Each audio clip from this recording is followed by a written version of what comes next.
Hello and welcome back to the channel everyone. This is Pastor Dewey welcoming you to our own classes, The Tutors and its subsidiary Commerce Edge.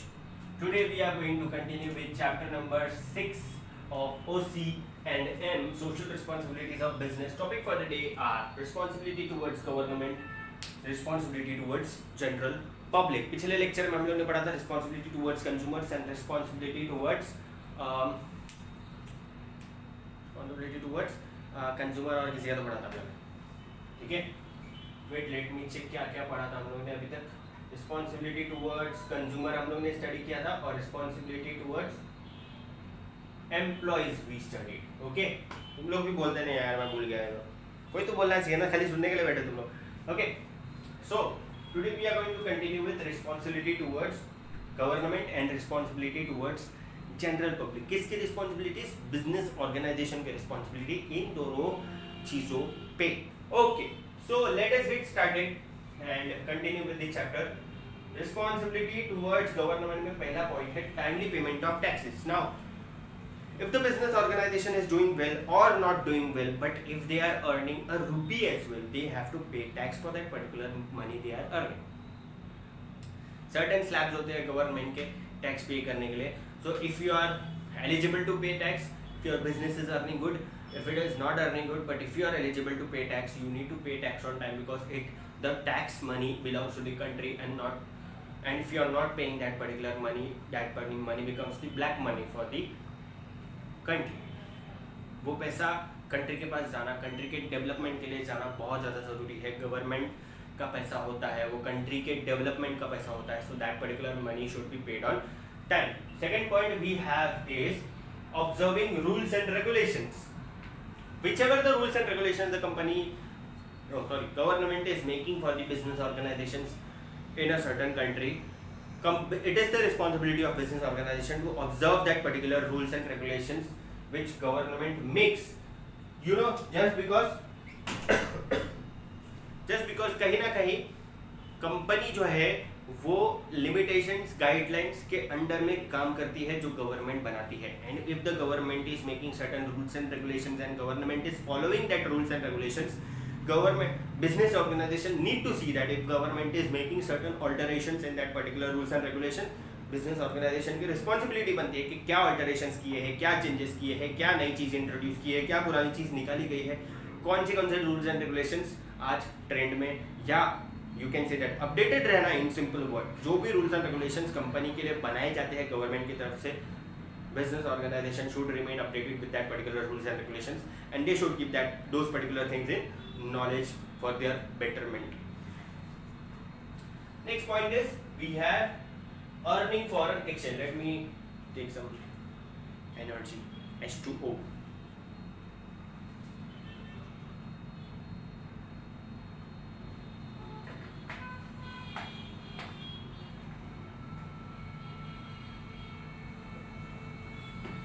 मस्त बाहर बारिश हो रही. Okay, earning foreign exchange. It is the responsibility of business organisation to earn foreign exchange. अब तुम लोग बोलो कि सर फॉरेन एक्सचेंज क्या होता है. अब देखो यहाँ पर फॉरेन एक्सचेंज हम लोग थोड़ा अच्छे से पढ़ेंगे. See this is a piggy bank. समझो ये गल्ला है और हम लोग यहाँ पर उसमें थोड़ा सा स्पेस है जिसमें से हम लोग रोज इसमें कॉइन्स डाल रहे हैं. ठीक है, this is your piggy bank, this is your business organization, या you can say this is India. ये दूसरे का पिगी बैंक है, इसके पास भी पैसा है. ठीक है, तुमको क्या करना है, ये बाहर की कंट्री, समझो ये है अमेरिका USA और ये है इंडिया. ओके, इंडिया को क्या करना है, बिजनेस करना है यूएसए के साथ और कोशिश करना है कि उनका पैसा हमारे कंट्री में आते रहे. समझ में आ रहा है मैं क्या बोल रहा हूँ? In short, business organisation should do business with other countries as well so that their money from their country should come in our country so that हमारे पास ज़्यादा पैसा होगा. और अल्टीमेटली जब हमारे पास ज़्यादा पैसा होता है तो हमारे कंट्री में जब ज़्यादा पैसा होने लगता है तो हम लोग बाकी कंट्रीज के बराबरी में आने लगते हैं. समझ में आ रहा है? क्लियर हो रहा है ये point? if we are having ample of money which is coming from foreign countries, earning foreign exchange, exchange होता है ना डॉलर टू रुपीस, समझ में आ रहा है? तो वो चीज़ होना बहुत ज़्यादा ज़रूरी है। बाहर की कंट्री का पैसा हमारी कंट्री में जब आता है तो रुपीस स्ट्रांग होता है in comparison to the transaction which we are doing with the country है। अगर हम लोग ने समझो से फॉर एग्जांपल यूएसए के साथ हमने कोई ट्रांजेक्शन किया है तो हमारा जो रुपीस है वो यूएसए के यूएस डॉलर से थोड़ा सा स्ट्रांग हो जाता है, यूएस डॉलर के जितना थोड़ा सा स्ट्रांग होने की कोशिश करता है। अल्टीमेटली कहीं ना कहीं foreign exchange is beneficial for our country and it develops, it grows with the help of business organisations which exists in our country. समझ में आ रहा है? Next point we have is fourth point, economic development. Ultimately if there are huge number of business organizations in our country, अगर हमारे country में छोटी business, small scale business, mini businesses, you can say that micro businesses, moderate scale, medium scale businesses, large scale businesses, बहुत सारे businesses हैं। समझो business बढ़ना चालू हो जाए हमारे कंट्री में। अल्टीमेटली जब बिजनेस होना चालू होता है, बहुत सारे बिजनेस ऑर्गेनाइजेशन बनने चालू हो जाते हैं, so it results in the development of the country, in the economic development of the country. Country develops economically and it results in good economic conditions for the country, positive economic conditions for the country, the GDP improves of the country। समझ में आया? Next point, implement socio economic policies. ऐसे policies को implement करना है जिससे ना सिर्फ इकोनॉमिक डेवलपमेंट हो बट सोशल डेवलपमेंट भी होना चाहिए। If you are opening a company in a certain particular place, तो तुमको उस जगह के ध्यान में रखना है कि तुम उस जगह को भी थोड़ा थोड़ा करके डेवलप कर रहे हो, वहाँ के लोगों को एम्प्लॉयमेंट दे रहे हो, वहाँ के लोगों का स्टैंडर्ड ऑफ लिविंग इंप्रूव कर रहे हो, वहाँ के लोगों को एडुकेट कर रहे हो। You should make sure that you are doing charity, you are organising programmes, you are inviting people for the job, you are keeping your goodwill very high with the particular people you are exchanging social life with. तुमको आज बाजू के लोगों को job देना है, employment देना है, उनका स्टैंडर्ड ऑफ लिविंग बढ़ाना है, उनको एडुकेट करना है, उनके एरिया को डेवलप करना है धीरे धीरे करके। It is not your job but it is your responsibility. जरूरी नहीं है पर करना है। समझ में आया? Clear? Suggestions to the government. Now, if we are speaking about business organization, we are ultimately speaking about private sector, more about private sector। 95% हम लोग यहाँ पर concentrate कर रहे हैं private sector में। So, if you are a business organization, you are doing good in the business, you are good in economic development, you should try to give advices to the government as well कि business को develop करने के लिए, economics को develop करने के लिए, economic development लाने के लिए, कहीं ना कहीं country के development के लिए what all things are good for the country, कैसे पॉलिसीज बनाने हैं, बिजनेस को कैसे डेवलप करना है, बिजनेस सेक्टर को कैसे बढ़ाना है, इकोनॉमिक डेवलपमेंट कैसे करना है, तो that particular thing you can give it to government as well. इसके सजेशन तुम लोग गवर्नमेंट को दे सकते हो। समझ में आया? Next point and the last point for this particular paragraph is no favours. Commercial organisation should not take any favour from the government. Government से हमको कोई भी फेवर नहीं लेना है, गवर्नमेंट से कोई पैसा नहीं लेना है, गवर्नमेंट की ज्यादा कुछ हेल्प लेनी नहीं है, because ultimately you are a private sector and government is a public sector unit. Government is ultimately made to provide service, you are ultimately you are doing a business to for the purpose of profit only. समझ में आया? Going to the next segment of the lecture, we have responsibilities of business organization towards community, society or public in general. So, generally, it is the responsibility of business organization. First point is to protect the environment. If you are doing business and if you are doing good business, if you are doing very good business, if you are doing any sort of business, कोई भी चीज कर रहे हो तुम लोग, कोई भी चीज प्रोड्यूस कर रहे हो, कुछ भी कर रहे हो अपनी कंपनी में, तो ultimately it is your responsibility to protect the environment as well.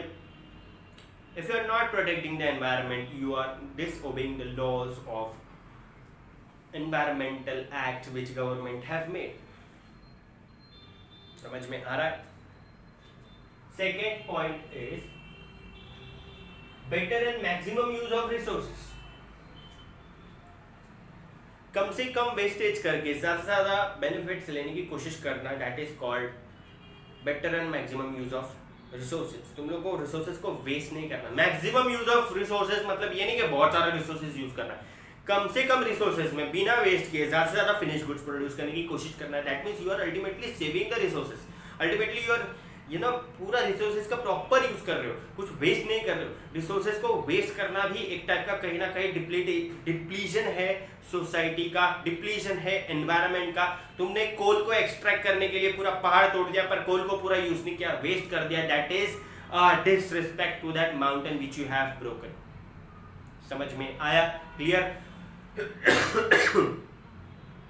Ultimately तुमको तुम्हारे प्रोडक्ट बनाने के टाइम पे रिसोर्सेज को कम से कम वेस्ट करके ज्यादा से ज्यादा फिनिश गुड्स में कन्वर्ट करना है. समझ में आया? Clear? Next point,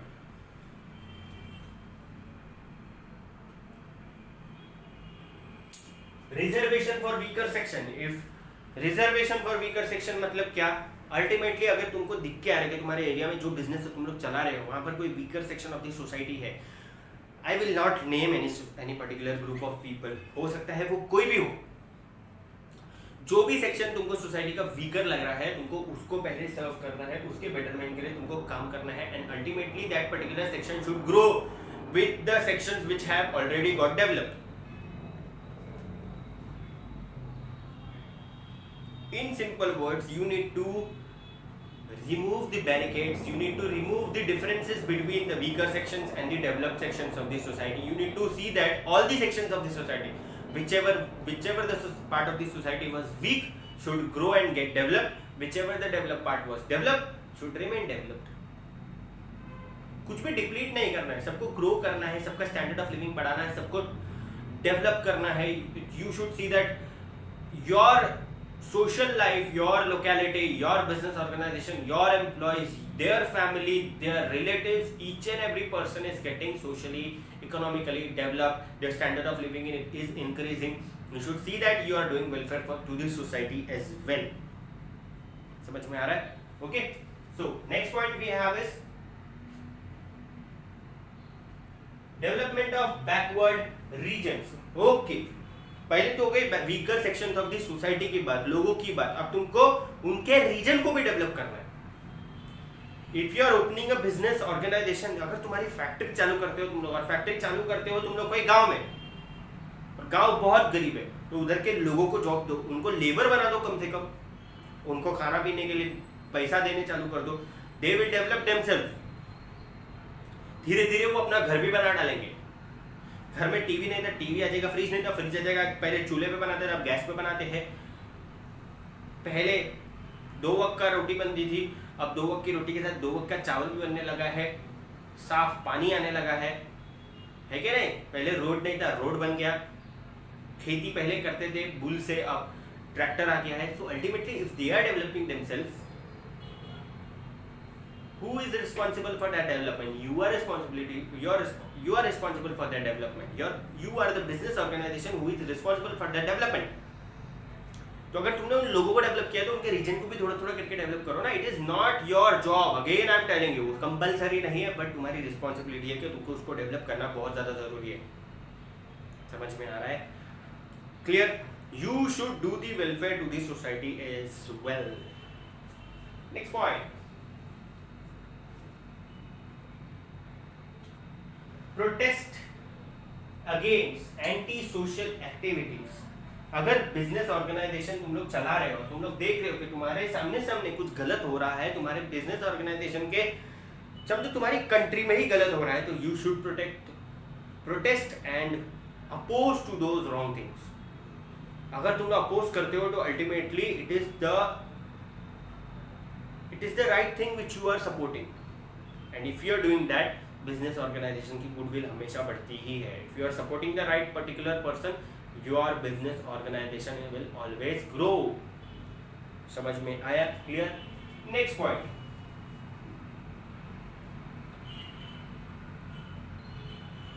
six point we have is financial assistance. Financial assistance to your local people, financial assistance to develop the region, financial assistance to make proper sanitation facility, financial assistance to other business organizations, financial assistance to government, financial assistance in protest, financial assistance to weaker sections of the society. In short, we should do financial help as well. Protest करो, develop करने की कोशिश करो, कोई भी चीज़ से develop करो, but तुमको फाइनेंशियली भी दूसरे लोगों को हेल्प करना है. It is your moral responsibility.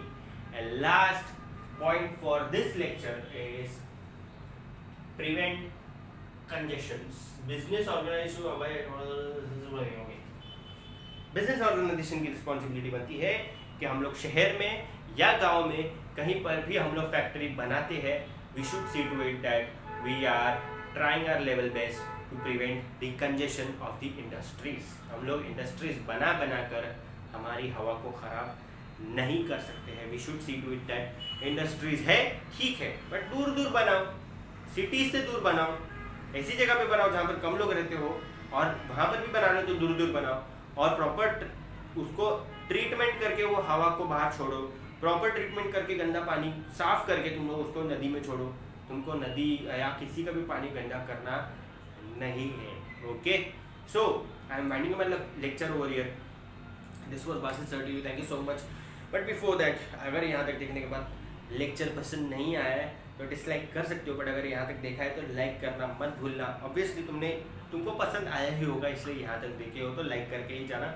अपने फ्रेंड से ये वीडियो को शेयर करो, अपने रिलेटिव्स, अपने जो भी लोग हैं जिनको हो सकता है जो उनके बच्चे 12th में होंगे, उनको ये शेयर करो, क्योंकि ये लॉकडाउन का टाइम है और यहाँ पर लॉकडाउन अभी ख़त्म होने को है, और यहाँ पर हमारे पास फाइनेंशियली बहुत वीक स्टेबिलिटी है हर एक इंसान के पास. तो what we need to do is we need to support each and every person which we know, which we don't know, which we know and which we don't know. We should send these videos to each and every people जिनको हम लोग शायद मदद कर सके. तुम लोग अपने सारे फ्रेंड्स को भेजो और उनको सब्सक्राइब करने बोलो, और उनको बोलो कि ये और भी आगे बढ़ाए, जिससे कहीं ना कहीं पूरे महाराष्ट्र में, महाराष्ट्र स्टेट बोर्ड के हर एक लेक्चर अटेंड करने वाले हर एक स्टूडेंट तक ये लेक्चर पहुंचने की कोशिश करनी चाहिए, और हम लोग सबको फ्री में पढ़ा जाए तो अल्टीमेटली कहीं ना कहीं उनकी भी हेल्प हो जाए. Okay, this was Basit sir to you. Thank you so much. अगर नए हो इस चैनल पे तो सब्सक्राइब करे बिना नहीं जाना. Thank you so much. Bye bye.